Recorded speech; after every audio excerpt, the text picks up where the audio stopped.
আজকে আরব সাগরের কিং মাছের বড় বড় টুকরা রান্না করব। সবকিছুই আজকে আপনাদের এই ভিডিওতে শেয়ার করব। হ্যালো এভরিওয়ান, আসসালামু আলাইকুম। কেমন আছেন সবাই? সবাইকে ভিডিওমান ব্লগার চ্যানেলে স্বাগতম। আমি মিম চলে আসলাম আপনাদের মাঝে আরও একটা নতুন ব্লগ নিয়ে। তো আমার সর্বপ্রথম রান্নাঘরে এসেই সর্বপ্রথম যে কাজটা থাকে সেটা হচ্ছে আমি জ্বালানাগুলো বন্ধ করে এসিটা ছেড়ে দেই।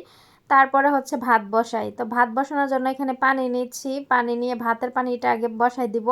তারপরে অন্যান্য কাজগুলো এক এক করে করব। কাজ করতে করতে আপনাদের সাথে একটা ধৈর্যবতী আপুর এক কষ্টের স্ট্যাটাস আপনাদেরকে পড়ে শোনাই। স্ট্যাটাসটা এরকম ছিল, কার নষ্ট কে করে, হ্যার নষ্ট আল্লাহ করে, তোরে আল্লাহ তিলে তিলে মারবো। তখন আমি বইসা বইসা দেখমু। আজকের এই দিনটা আমি কখনো ভুলবো না। আজকের এই আনন্দ দিনটা তুই মাটি করছস। তো মনে রাখিস, আল্লাহ ছাড় দিছে, ছেড়ে দেয় নাই। কালকে রাত্রিতে আজকের দিন পর্যন্ত আমি যে কান্নাগুলো করছি, আমার এই বুক ফাটা কান্না আমার আল্লাহর দরবারে পৌঁছে গেছে। এই আহ, এই দুঃখের একটা স্ট্যাটাস, এটা কোন ধৈর্যবতী আপু পোস্ট করতে পারে সেটা আপনারা বুঝে নেবেন। আর আমাকে আম, ওমান প্রবাসী মনোয়ারা আপু বলেছিলেন যে আপু আমি একটা মানে গল্প লিখবো, তুমি ওইটা তোমার ভিডিওর মাধ্যমে বলবা। তো অবশ্যই আপু, আপনারা হচ্ছে যারা যারা আপনাদের কোনো স্টোরি আমাকে শেয়ার করতে চান অবশ্যই আমার কমেন্টে লিখে দিবেন। আমি এটা নিয়ে আপনাদের লেখাগুলো আমি আমার ভিডিওর মাধ্যমে তুলে ধরবো ইনশাআল্লাহ। সব সময় তো ব্লগে শেয়ার করি যে এই যে পেঁয়াজ কাটতেছি, রান্না করতে আসলাম, বেগুন কাটতেছি, মাছ ধুইতেছি, মাছ কাটতেছি, মুরগির মাংস কাটতেছি। এইসব জিনিস প্রতিটা ব্লগে শেয়ার করতে করতে দেখা যাচ্ছে আমি নিজেও বোরিং হয়ে যাই, এবং আপনারাও যারা আমার ভিউয়ার্স আছেন তারাও কিন্তু বোরিং হয়ে যান একই কথা নিয়মিত শুনতে শুনতে। তাই আমি ভেবেছি আমার কাজকর্মের পাশাপাশি কিছু সুন্দর সুন্দর গল্প আমি আমার ভিডিওর মাধ্যমে বলবো। আর যেসব আপুরা তাদের আহ, সুন্দর সুন্দর তাদের কাছে গল্প থাকে কিংবা কারো জীবনের লাইফ স্টোরি থাকে, তাহলে অবশ্যই আমাকে দিবেন। আমি হচ্ছে আমার ভিডিওর মাধ্যমে আপনাদেরকে তুলে ধরবো এই কথাগুলো। আজকে আমি যে মাছটা রান্না করতেছি এটা হচ্ছে আরব সাগরের মাছের নাম হচ্ছে কিং মাছ। তো এই কিং মাছটা আমার কফিলে ওই দিন নিয়ে আসছে। আমি গতকালের ভিডিওতে দেখছেন যে আমি মাছগুলাকে বড় বড় কাইটা নিয়ে আসে নাই, তো ওইভাবে প্যাকেট করে রেখে দিছি, কারণ আমাকে বলছে যে এইভাবে প্যাকেট করে করে রেখে দেওয়ার জন্য, আর যখন রান্না করব তখন কাইটা নেওয়ার জন্য। আমি চাইলে কাইটা রাখতে পারতাম, কিন্তু এই মাছের আহ, ইগুলো মানে কাঁটাগুলায় মাঝখানে যে একটা কাঁটা থাকে এত পরিমাণে শক্ত, মানে ওইটা চাকু দিয়ে পোছাইলেও সহজে কাটে না, এমন একটা অবস্থা। আমি এই মাছটা নিয়ে কতক্ষণ ভরে পোছায় পোছায় কাটছি এটা আপনারা এই ভিডিওতেই দেখতে পারবেন। আরব সাগরে মাছের কাঁটাগুলো অনেক শক্ত হয়, অনেক শক্ত হয়। আমাদের দেশের মাছের কাঁটাগুলো কিন্তু এত শক্ত হয় না, কিন্তু এই দেশের মাছের কাঁটাগুলো একদম খাসির মাংসের হাড্ডির মতো শক্ত হয়। তো এই জন্য আমি এতগুলা মাছ একসাথে যদি আমি কাটতে চাই তাহলে আমার হাত ব্যথা হয়ে যাবে। আর এই জন্য আমি মাছগুলা কাটি নাই, আমি প্যাকেট করে করে রেখে দিছি এক একটা এক এক প্যাকেটে। যখন আমি রান্না করব তখন আমি কেটে কেটে রান্না করব। কিছুদিন আগে আমার ভিডিওতে কয়েকজন আপু কমেন্ট করেছেন যে মাছগুলো আমি কেন ধুইয়া রাখি নাই ফ্রিজে, আর ধুইয়া রাখলে ভালো হতো। কিন্তু আমি হচ্ছে মাছগুলো কেন ধুই নাই, আমি যখন প্রথম প্রথম এখানে কাজে আসছিলাম তখন কিন্তু আমি মাছ ধুয়েই রাখছিলাম ফ্রিজে।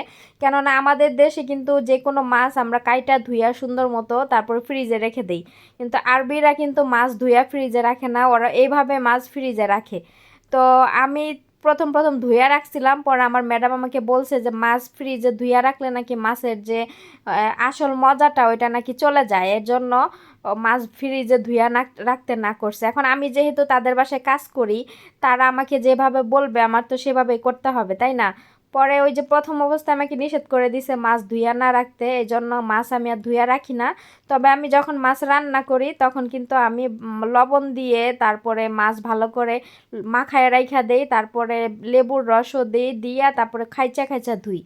আরব দেশের মানুষরা কিন্তু মাছের চুকলা সুইদ্দাও রান্না করে খায়, এবং মাছ এত লবণ দিয়া কোনো কিছু দিয়া ধয় না। ওরা এমনি মাছ খালি পানি দিয়ে খল খল করে মানে খলাইয়া তারপরে মাছ রান্না করে, কিন্তু আমি কিন্তু ওইভাবে রান্না করি না, আমি লবণ দিয়ে ভালো মতো খাইচা তারপরে ধুইয়া নেই। তারপরে আমার কয়েকদিন আগের একটা ভিডিওতে একজন কমেন্ট করছে যে আরব দেশের মানুষে এত মশলাওয়ালা খাবার খায় না, আমি খাবারে অতিরিক্ত মশলা দেই। তো এই খাবারটা আপনারা দেখতে পারতেছেন যে আমি এই সালোনা রান্না করতেছি, এই সালোনাতে কিন্তু দেখা যাচ্ছে এটা লাল টকটকা, মনে হচ্ছে যে আমি অনেক মশলা দিছি, কিন্তু এটাতে কিন্তু কোনো মশলা না, এটা হচ্ছে টমেটো পেস্ট। এখানে আমি 4টা টমেটো পেস্ট দিছি, এই জন্য এটা লাল টকটকা দেখা যাচ্ছে। আর আমি মশলা এখানে ছোট চা চামচের অল্প অল্প করে আমি মশলা দিছি, আর মরিচ তো একদম দেই নাই, কেননা আমার ম্যাডাম হচ্ছে মুখের ভিতরে ওই যে ঠোঁটে ম্যাডাম এরকম ফুলে গেছে, তো মরিচ দিতে না করছে খাবারে, এই জন্য আমি একটু 1 চিমটি পরিমাণে মরিচ দিছি আর একটু একটু করে মশলা দিছি। কিন্তু এই তরকারিটা লাল দেখা যাচ্ছে ওই টমেটো পেস্টের কারণে, আর মনে হচ্ছে যে তরকারিটার ভিতরে অনেক বেশি মশলা আছে, আসলে কিন্তু কোনো মশলাই নেই এখানে, শুধু টমেটো পেস্ট, লেবুর রস আর অল্প পরিমাণে মশলা, হালকা সীমিত মশলা। এক এক দেশের এক এক খাবার। সৌদি আরবের খাবারের সিস্টেম এক এক রকম, আর ওমানিদের খাবারের সিস্টেম এক এক রকম। ওমানিরা কখনো শুধু মাংস সিদ্ধ করে তেলে ভাইজা খায় না, কারণ ওরা ওইভাবে খাইতে পছন্দ করে না। আর সৌদি আরবের যারা আছেন তারা হয়তো বা তারা মাংস সিদ্ধ করে হয় তেলে ভাইজা তারা খায়া ফেলতে পারে, কিন্তু ওমানে আবার এইভাবে খায় না। তো বললাম না, এক এক দেশের খাবার এক এক রকম, যেমন আমাদের বাংলাদেশেও কিন্তু এক এক অঞ্চলের রান্না বান্না, এক এক অঞ্চলের খাবার এক এক রকম, তো সেরকম এইখানেও ওমানের খাবার দাবার একরকম এবং সৌদি আরবের খাবার দাবার আরেক রকম। তো আমার ম্যাডাম কখনো এই যে সাদা সাদা রান্না, তারপরে হচ্ছে একবারে মানে খালি লবণ দিয়ে সিদ্ধ করা, এইগুলা কখনো পছন্দ করে না, এগুলো আমার ম্যাডামে করে না, খায় না কখনো। তো তারা যেভাবে খায় আমি সেভাবেই তো রান্না করি, তাই না? এখন অতিরিক্ত মশলা দিয়ে যদি আমি রান্না করতাম তাহলে কি এই খাবারগুলো তারা খাইতো? আর এই খাবারগুলো তো আমি তাদের জন্য রান্না করতেছি, তারা কিন্তু এই খাবারগুলো খাবে, আমি যে খাবো তা কিন্তু না।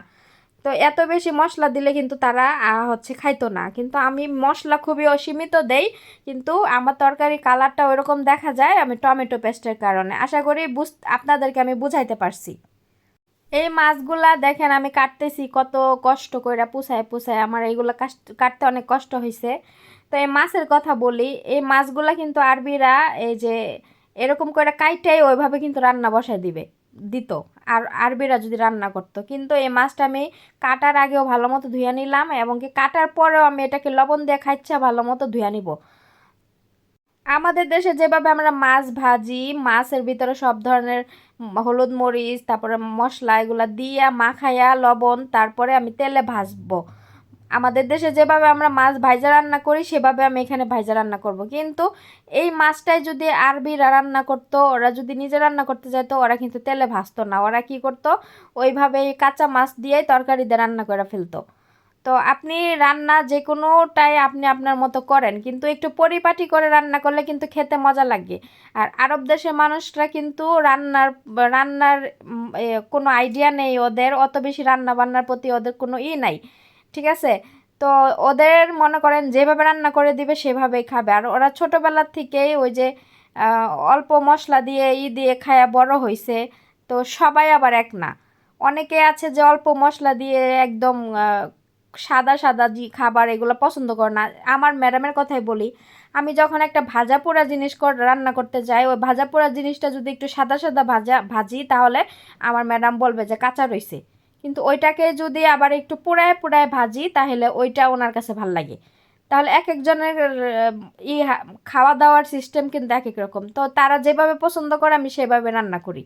কারণ আমি আমার মন মতো রান্না করলে তো হবে না, তারপরও আমি আমার করে আমি আরেকটু পরিপাটি করে রান্না করার চেষ্টা করি। যেমন আরব দেশের মানুষ ওরা আদা খায় না, ওরা খালি রসুন ছেঁচা তরকারিতে খায়, কিন্তু আমি আদা রসুন ব্লেন্ডার করে তারপর অল্প একটু দেই তরকারির মধ্যে। তো ওইভাবে আমার ম্যাডামরা খেয়ে মজা পাইছে, পেয়ে এখন আমাকে বইলা দিতে হয় না, তার সে নিজেই বাজার করতে গেলে একাই আদা রসুন কিনা নিয়ে আসে। তাহলে এই জিনিসগুলো কিন্তু তার আগে জানতো না। আগে আমার ম্যাডামের বাসায় ব্লেন্ডার মেশিনও ছিল না, এখন আমি এই যে আদা রসুন ব্লেন্ডার করার জন্য মেশিন যখন বলছি আনার জন্য আয়না দিছে। তো তারা কিন্তু এইটা তাদের ছিল না, কেননা তাদের রান্না বান্নার প্রতি ওরকম নাই, একদম পারেই না বলতে গেলে, রান্না বান্না আমার ম্যাডাম পারে না। এখন অন্যান্য মানুষরা কি আমি জানি না, আমি আমার ম্যাডামের কথাই বলি। আমার ম্যাডাম রান্না বান্না পারে না, কেননা তারা তাদের কাজের দিকে ফোকাস দেয় বেশি, সংসারের কাজের দিকে তারা ওরকম ফোকাস দেয় না, কারণ তারা কাজ করবে, টাকা ইনকাম করবে, সেই টাকা দিয়ে কাজের মানুষ রাখবে, কাজের মানুষ রান্না বান্না করবে, কাজ করবে, তারা তো সংসারে কাজ করবে না। এটা হচ্ছে আরব দেশের মহিলাদের হচ্ছে কথা, যে ছোটোবেলা থেকে পড়াশোনা করবে, পড়াশোনা করে ভালো চাকরি করবে, ভালো চাকরি করে মেধা ভালো হইলে ভালো চাকরি করবে, এবং কি বেশি টাকা ইনকাম করবে। তো ওই টাকা দিয়েই তারা কাজের মানুষ রাখবে কাজ করার জন্য, তারা সংসারে কোনো কাজ করবে না। কিন্তু আমাদের দেশের মানুষের হচ্ছে অন্যরকম মিয়া, তারা হচ্ছে পড়াশোনাও করে, আবার হচ্ছে সংসারে কাজও শিখে, যাতে বিয়ের পরে অন্তত জামাইকে রান্না বান্না করে খাওয়াইতে পারে। এটা আমাদের দেশের কালচার, কিন্তু এই দেশের কালচার অন্যরকম। তো এক এক দেশের কালচার এক এক রকম। আমি চাইলেও কিন্তু এই মাছটা কাঁচা এভাবে যেভাবে আমি আরবিরা খাই সেভাবে কিন্তু রান্না করে দিতে পারতাম, না ভাজলেও হয়তো।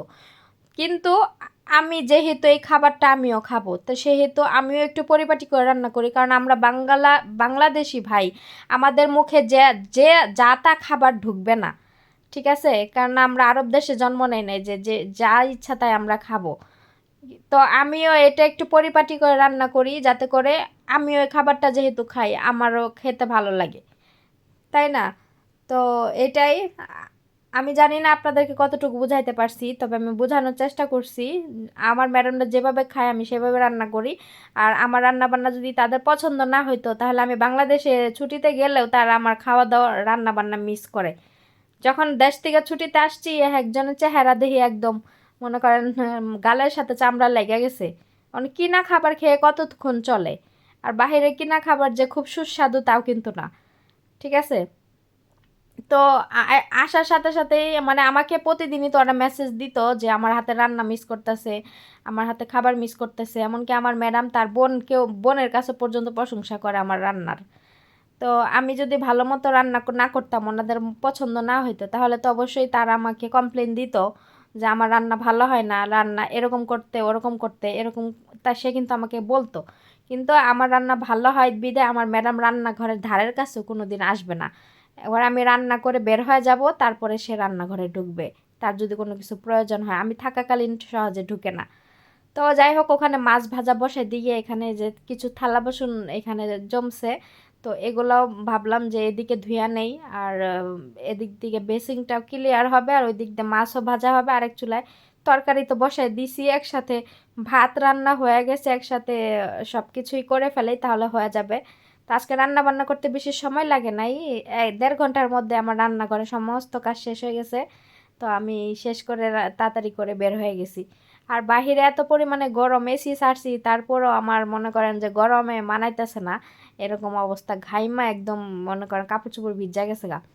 তো মাছ আমার এক সাইড ভাজা হয়ে গেছে, তো ভাবলাম যে আরেক সাইড উল্টাই দিই, একটু ভালো করে ভাজবো, যেহেতু মাছের বড় বড় পিসগুলা। আর কি বলে, আমি এই 10 বছর ধরে এখানে কাজ করি, আমি এত বড় বড় পিসের মাছ কখনো রান্না করি নাই। আর আমার ম্যাডামরা এত বড় বড় পিসের মাছ ওনারা কখনো খায় নাই। কেননা আমি রান্না করি, আমি তো যেভাবে করে দেই সেভাবেই করে।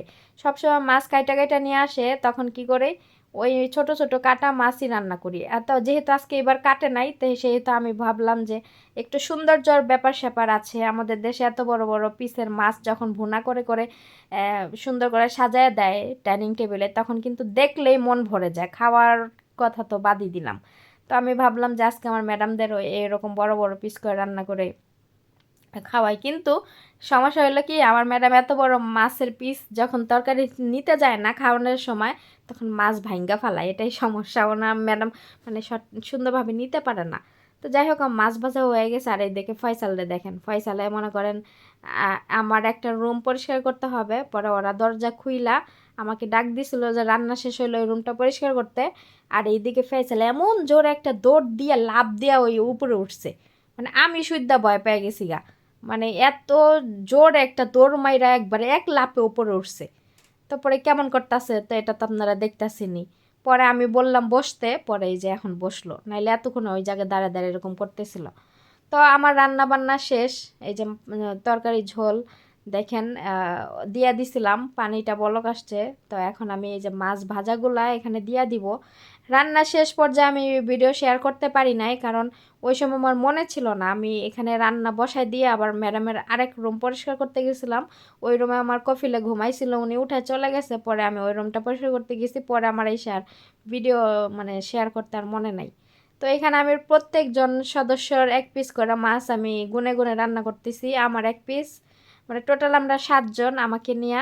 তো 7 জনের 7 পিস মাছ আমি রান্না করছি। আর আমি আমার ম্যাডামকে বলে দিছি যে সবার এক পিস করে মাছ, নইলে আবার ম্যাডামে আমার জন্য দেখা যাচ্ছে বেশি রাখবে।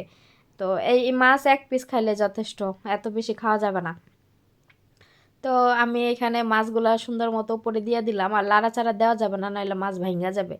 আলতো আলতো ভাবে আমি কিছুক্ষণ রান্না করে নিব, তাহলে আমার রান্না শেষ। আর এখানে যদি ধনিয়া পাতা দিতে পারতাম তাহলে রান্নার খাবারের টেস্ট আরও বেড়ে যেত। তো দেখছেন এটা ঝোলটা একদম লাল টকটকা দেখা যাচ্ছে না। তো ভিডিওটা এখানে শেষ করতেছি। সবাই ভালো থাকবেন, আল্লাহ হাফেজ।